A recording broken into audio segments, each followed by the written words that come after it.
Hi friends, இன்றைக்கி இந்த வீடியோவில் கும்பகோணத்துலேருந்து 8 கிலோமீட்டர் தூரத்தில் இருக்கிற வேப்பத்தூருங்கிற கிராமத்தை பார்க்க போகிறோம். கொஞ்ச நாள் முன்னாடி கார்த்திகை அமாவாசை அன்னைக்கு திருவிசநல்லூர் போன வீடியோவை போட்டிருந்தேன். திருவிசநல்லூர்லேருந்து கும்பகோணம் வர வழியில் 2 கிலோமீட்டர் தூரத்தில் இந்த கிராமமும் இருக்கிறதுனால இதுக்கும் ஒரு ஷார்ட் விசிட் போயிட்டு வந்துடலாம் அப்படின்னு போனோம்.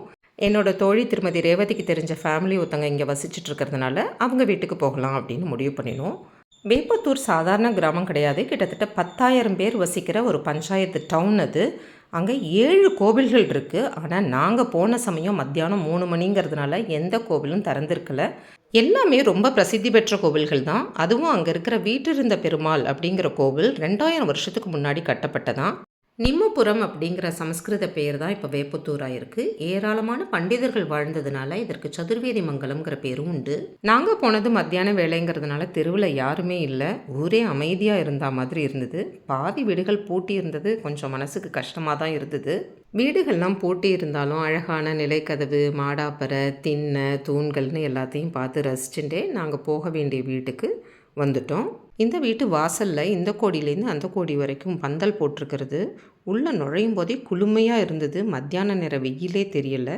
இதோ இவர் தான் குடும்பத் தலைவர். வாசலில் நிம்மதியாக உட்காந்துட்டு நியூஸ் பேப்பர் படிச்சுட்டு இருந்தார். வாசலில் பால்கார மாஜம்னு சைக்கிளில் வந்தாங்க. இவர் போய் பால் வாங்கினார். இந்த மாதிரி காட்சிகள்லாம் பார்த்து எத்தனையோ வருஷம் ஆச்சு. இந்த மாதிரி கிராமத்துலேருந்து இப்போ சிட்டியில் போய் வசிக்கிறவங்களுக்கு இதெல்லாம் ரொம்ப நாஸ்டாலஜிக்காக இருக்கும். வாங்க வீட்டுக்குள்ளே போகலாம். இது ஒரு அழகான ஜாயிண்ட் ஃபேமிலி. இவங்கெல்லாம் பெங்களூரில் வேலை செஞ்சால் கூட அப்பப்போ ஒர்க் ஃப்ரம் ஹோம் போட்டுட்டு இங்கே வந்தும் இருக்காங்க. மத்தியான நேரம் கொஞ்சம் ரெஸ்ட் எடுத்துகிட்டு இருந்தவங்கள நாங்கள் போய் எழுப்பி விட்டுட்டோம். எங்களுக்கு தான் கொஞ்சம் தர்ம சங்கடமாக இருந்ததே தவிர அவங்களுக்கு நாங்கள் வந்தது ரொம்ப சந்தோஷம்.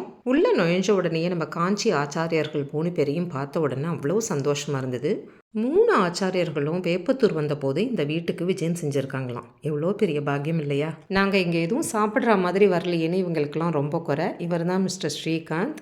ஏதோ இந்த கூடத்துக்கு மேலே பாருங்கள், இதுதான் பரன்னு சொல்லுவாங்க. அந்த காலத்தில் அதிகப்படி பாத்திரம் மற்ற சாமான்கள்லாம் போட்டு வைக்கிறதுக்காக இது மாதிரி கட்டியிருப்பாங்க. இது கூடத்தூள். இவங்களோட பசங்கள்லாம் எக்ஸாம் ஹாலிடேஸில் இங்கே படிக்கிறதுக்காக வந்திருக்கிறதுனால நாங்கள் அவங்கள டிஸ்டர்ப் பண்ண விரும்பலை. கொஞ்சம் சீக்கிரமே கிளம்பிட்டோம். எங்கள் 2 பேருக்கும் வெத்தலை பாக்கு தாம்பூலம்லாம் கொடுத்து இங்கே பக்கத்துலேயே அவங்களோட அண்ணா இந்த கிராமத்தில் வீடு வாங்கியிருக்காராம். அந்த வீட்டை காமிக்கிறேன் அப்படின்னு சொல்லி அழைச்சிட்டு போனாங்க. அவரும் வெளியூரில் தான் வேலை செஞ்சிட்ருக்கார். ஆனால் இந்த ஊரில் அவங்களோட ரிலேட்டிவ்ஸ் நிறையா பேர் இருக்கிறதுனால ரிட்டையர் ஆனதுக்கப்புறம் இங்கே செட்டில் ஆகலாம் அப்படின்னு இங்கே ஒரு வீடு வாங்கியிருக்கார். பழைய வீடு தான். கொஞ்சம் கொஞ்சமாக ரெனோவேட் பண்ணிகிட்ருக்காங்க. இன்னும் முழுசாக ரெனோவேஷன் ஒர்க் முடியலை. ஆனால் கூட வீடு ரொம்ப அழகாக இருக்குது. வாங்க பார்க்கலாம். இங்கே வாசல் முன்புறம் இருக்கிற ஓடே ரொம்ப நீட்டாக இருந்தது. வாசலில் நீட்டாக இரும்பு கம்பி போட்டு கவர் பண்ணிட்டாங்க. திண்ணையில் அழகாக காவி பெயிண்ட் அடித்து ரொம்ப தெய்வீகமாக இருந்தது. வாசல் கதவு அந்த பழங்காலத்து கதவு தான். அதெல்லாம் எதையும் மாற்ற போகிறதில்ல அப்படின்னு சொல்லிட்டாங்க. இந்த கதவுக்கு மேலே இருக்கிற மர வேலைப்பாடை பாருங்கள். இது ரேழி. இதெல்லாம் புதுசாக பெயிண்ட் அடிச்சிருக்காங்கன்னு நினைக்கிறேன். உள்ள மித்தத்தில் இரும்பு கம்பி போடாததுனால ரேழி வரைக்கும் நல்ல வெளிச்சம் வருது. இந்த கதவும் அழகாக வேலைப்பாடோடு இருக்குது. உள்ள மித்தத்தை பாருங்கள், நல்ல நீளமான மித்தம்.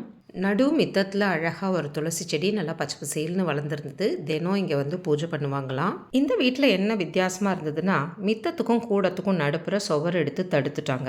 அதே மாதிரி பின்னாடி கிச்சனும் தனியாக இருந்தது. அதனால் வாசல்லேருந்து ரேழி, மித்தம், 2ஆங்கட்டு, 3ஆங்கட்டு, கடைசி கொல்லை வரைக்கும் தனியாக செப்பரேட்டடாக இருக்குது.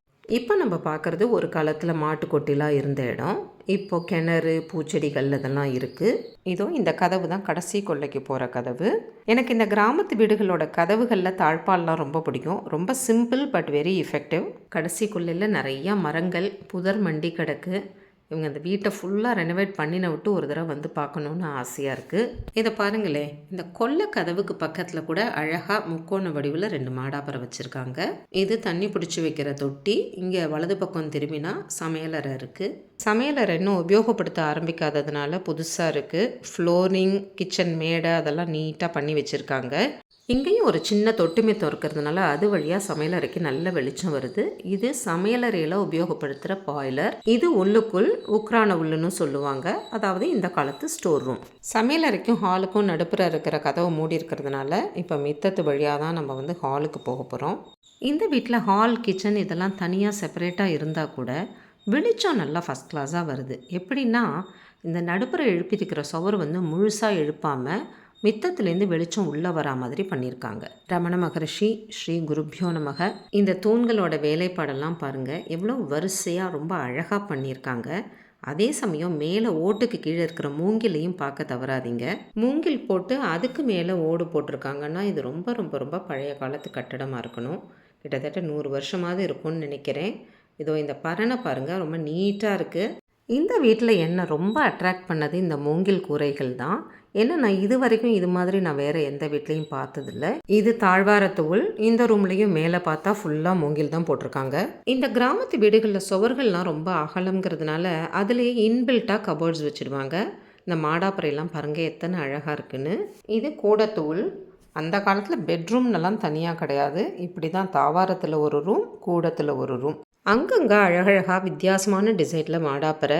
எலக்ட்ரிசிட்டி இல்லாத அந்த நாட்களில் இதில் தான் விளக்கேற்றி வைப்பாங்கன்னு நினைக்கிறேன். அந்த காலத்துலேயே நம்ம முன்னோர்கள்லாம் எப்படியெல்லாம் நாகரிகமாக வாழ்ந்திருக்காங்கங்கிறத நினச்சி பெருமிதத்தோடு வெளியில் வந்தோம். அடுத்தது நம்ம போக போகிறது எங்கள் மாமியாரோட சைல்ட்ஹுட் ஃப்ரெண்டு சச்சு என்கிற சரஸ்வதி.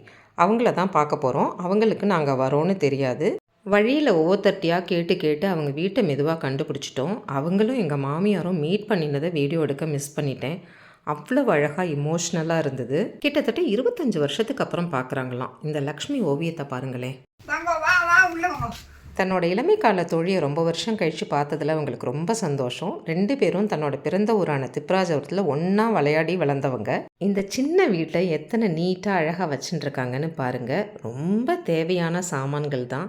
பூஜை அலமாரியில் 2 படங்கள் தான். இப்போ நம்ம கிச்சனுக்கு போகிறோம் பாருங்கள். சின்ன கிச்சன். அதில் அவங்களுக்கு தேவையான சாமான்கள் எல்லாத்தையும் வச்சுட்டு அவ்வளவு நீட்டாக வச்சுட்டு இருக்காங்க. அம்மி கல்லோரல்லேருந்து அந்த கிச்சனில் இருக்குது. ஃப்ரெண்ட்ஸ் 2 பேரும் சுவாரஸ்யமாக பேசிகிட்டு இருக்காங்க. என்ன பேசுகிறாங்கன்னு கேட்போம்.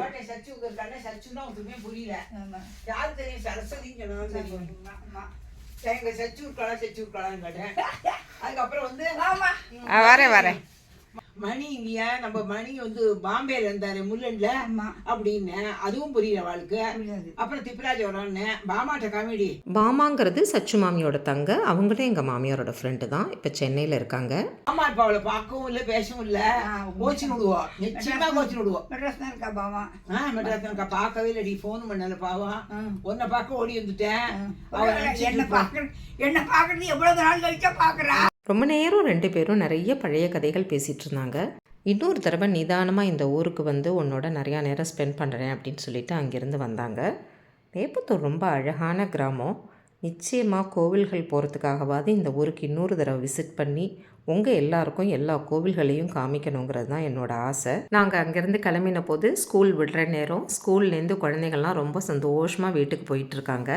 1000 வருடங்களுக்கு முன்னாடியே இங்கே நிறைய கல்விச்சாலைகளும் அறிஞர்களும் நிறைஞ்சிருந்ததுனால நம்ம காஞ்சி பரமாச்சாரியாலே இந்த ஊரை கடிகாஸ்தானம் அப்படின்னு தான் சொல்லுவேறான். அப்படின்னா கல்விச்சாலைகள் நிறைந்த இடம் அப்படின்னு பேரா. சோழ பல்லவ மன்னர்கள் இந்த ஊரை ஆதரிச்சிருக்காங்க. போகிற வழிநெடுக காவேரி அத்தனை அழகாக ஓடின்னு இருந்தா. எங்கள் டிரைவர் தான் இங்கே காரை நிறுத்தி ஃபோட்டோ வீடியோலாம் எடுத்தார். Thanks to him. அடுத்ததாக விஷ்ணுபுரம்ங்கிற இன்னொரு அழகான கிராமத்தில் உங்களை சந்திக்கும் வரை உங்களிடமிருந்து விடைபெற்றுக் கொள்வது உமா வெங்கட். பாய்.